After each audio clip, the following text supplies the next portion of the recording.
সুস্বাদু হেলদি একটা রেসিপি লাউয়ের ক্ষীর। সবাইকে আসসালামু আলাইকুম।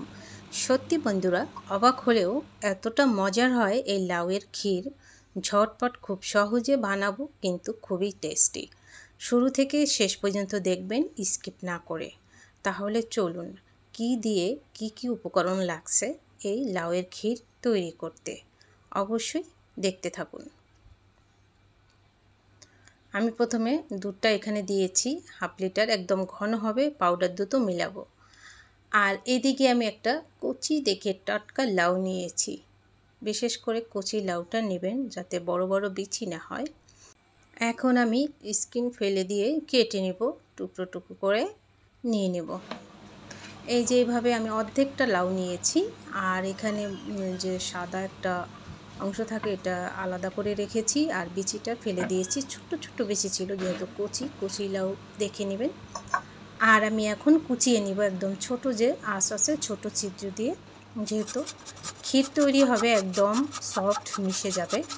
আর এরই মাঝে বলে দিচ্ছি, আমার শুরু থেকে শেষ পর্যন্ত যে বয়সের আপুরা, ভাইয়ারা, আন্টিরা, আঙ্কেলরা, ছোট্ট ছোট্ট সোনামণিরা আমার ভিডিওগুলো দেখেন, 13 বছর থেকে 65 বছর পর্যন্ত, অসংখ্য ধন্যবাদ জানাই। এখন আমি কুচানোর পরে এখানে আমি 4-5 মিনিট ভিজিয়ে রাখবো, যাতে যদিও হালকা একটু তিতো বা কষ থাকে, চলে যাবে।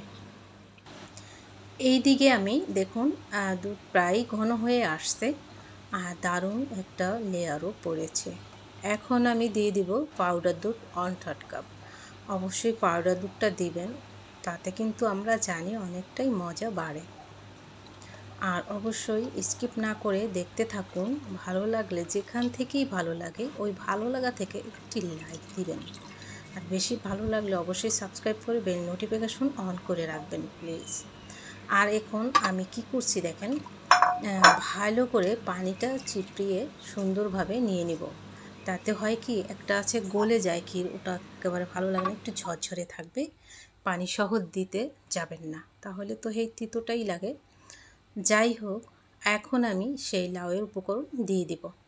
দেখতে থাকুন। সত্যি মাশাআল্লাহ, আমি প্রথম খেয়ে অবাক হলাম যে লাউ দিয়েও এত সুন্দর ক্ষীর তৈরি করা যায়। মাশাআল্লাহ।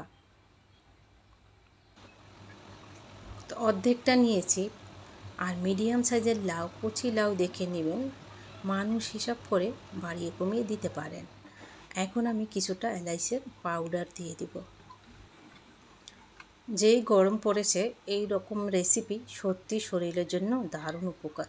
এলাচের পাউডার, এখানে দারচিনি আর কিছুটা তেজপাতা দিয়ে দিলাম। সামান্য লবণ দিলাম চিনিটাকে ব্যালেন্স করার জন্য।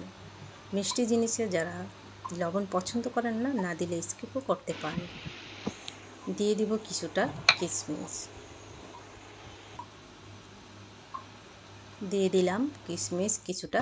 আর এখন আমি কিছুটা কাজু বাদাম গুঁড়ো করে দিয়ে দিব।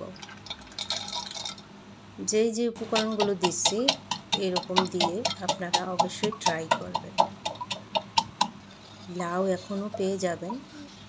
লাউয়ের এই ক্ষীর খেলে বুঝতে পারবেন না, কাউকে না বললে, যে কি দিয়ে তৈরি করা। সাধারণ লাউ,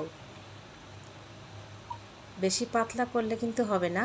এই তো সেই কাজু বাদামের গুঁড়াটা সুন্দরভাবে দিয়ে দিলাম, মুখে পড়লে অসাধারণ লাগবে। এখন আমি দিয়ে দিব চিনি সব শেষে। যেহেতু এখানে একটা সবজির দিয়ে তৈরি, তাই আগের থেকে চিনি দিবেন না। সবজিটা একদম কেমন যেন শক্ত টাইপের হয়ে থাকবে চিনি বা মিষ্টি পেলে, তাই একদম যখন লাউয়ের উপকরণটা সিদ্ধ হয়ে নরম হয়ে যাবে, চেক করে চিনিটা দিয়ে দিবেন।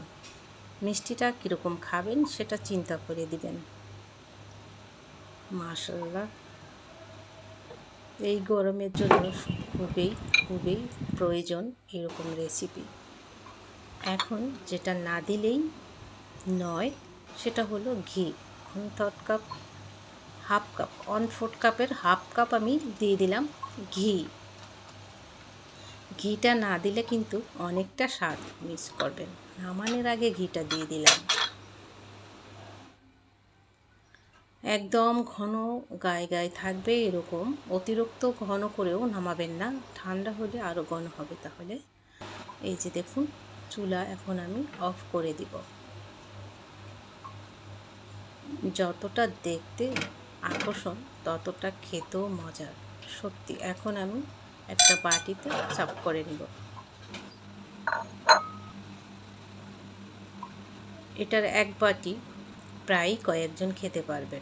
আর ঠান্ডা হয়ে গেলে যদি নর্মাল ফ্রিজে রেখে দিয়ে দুপুরবেলা খান, প্রাণটা সত্যি জুড়িয়ে যাবে। ঠান্ডা ঠান্ডা ক্ষীর, তাও আবার লাউ দিয়ে, মানে নতুন একটা রেসিপি আপনাদের সঙ্গে শেয়ার করলাম। সত্যি মাশাল্লাহ। আপনারা তৈরি করে না খেলে মিস করবেন। ভালো থাকবেন। আসসালামু আলাইকুম। আল্লাহ হাফেজ।